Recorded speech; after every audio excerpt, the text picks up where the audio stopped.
Welcome back, fellow newshounds. I'm Gruftikins, and here I try to bring you some of the news you may not see on your standard news networks. Today, America's most senior general to meet officials in South Korea and China. The North Korean leader calls back ambassadors to discuss the ongoing crisis.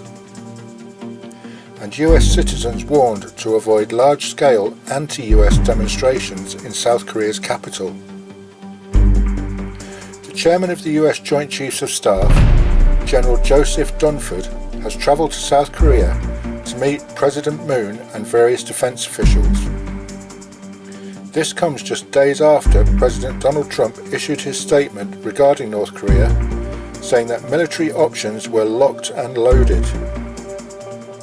In an attempt to reassure the South Korean government, he said that the primary focus of the US military was to support President Trump's campaign to denuclearize the North Korean regime, but would be ready to act if that campaign fails. He also stated that we're all looking to get out of this situation without a war, but that it is unacceptable to allow a nuclear-armed North Korea to threaten the United States. South Korea and other allies have been understandably nervous following the aggressive rhetoric that has been going on between the US and Kim Jong-un, but at the moment there has been no overt military response by either side. Judging on past experience, however, it is likely that North Korea will test another ballistic missile very soon, or even carry out another nuclear test. Exactly what type of test, and more importantly where it is aimed, will dictate what the response will be. Following the threat to fire missiles over Japan and into the waters surrounding Guam, the Japanese have now installed Patriot anti-missile systems along their west coast, in an attempt to intercept any missiles should the threat be carried out. In the meantime, General Dunford is also due to visit China straight after leaving South Korea, in an attempt to forge closer military ties and prevent any possible misunderstandings. While these political moves are going on, North Korea's leader Kim Jong-un has reportedly called back his ambassadors from China, Russia and the United Nations to discuss the escalating situation with Donald Trump and the US. Other ambassadors may also have been called back, but these three are from some of the world's most influential players. Likely to discuss the sanctions and the international response that has come in the wake of the 2 ICBM tests carried out last month, they will no doubt also be discussing military options and possible upcoming tests. Many experts believe another test of some kind will happen very soon. August 15th is a big day in both North and South Korea, as it is celebrated as Liberation Day on both sides of the border.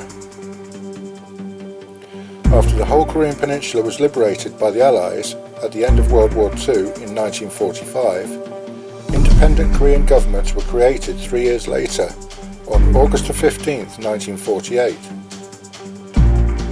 The peninsula was then split into South Korea and North Korea, since when the North Koreans have celebrated it as Liberation of Fatherland Day. Given Kim Jong-un's history for staging launches on or around important North Korean dates, it is therefore quite possible the next test will be carried out as soon as August 15th. South Korea also celebrates Liberation Day, and as such the US Embassy in the capital has said it will be officially closed.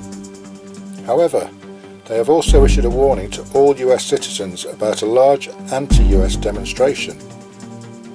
The document is titled Security Message for All Citizens and goes on to say, US Embassy Seoul informs US citizens that the peace movement, which consists of various civic groups, is planning to stage a large-scale anti-US demonstration on Tuesday, August 15th, 2017.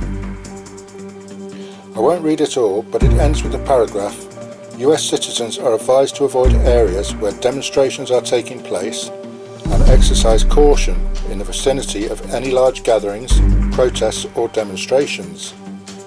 Even demonstrations intended to be peaceful can turn confrontational and escalate into violence.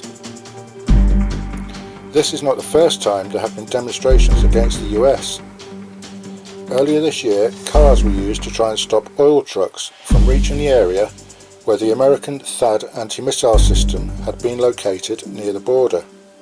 The US has had a big influence both economically and militarily in South Korea over many years, and that has no doubt kept the Korean War from reigniting. But the current tensions are obviously causing concern with many of the South Korean population.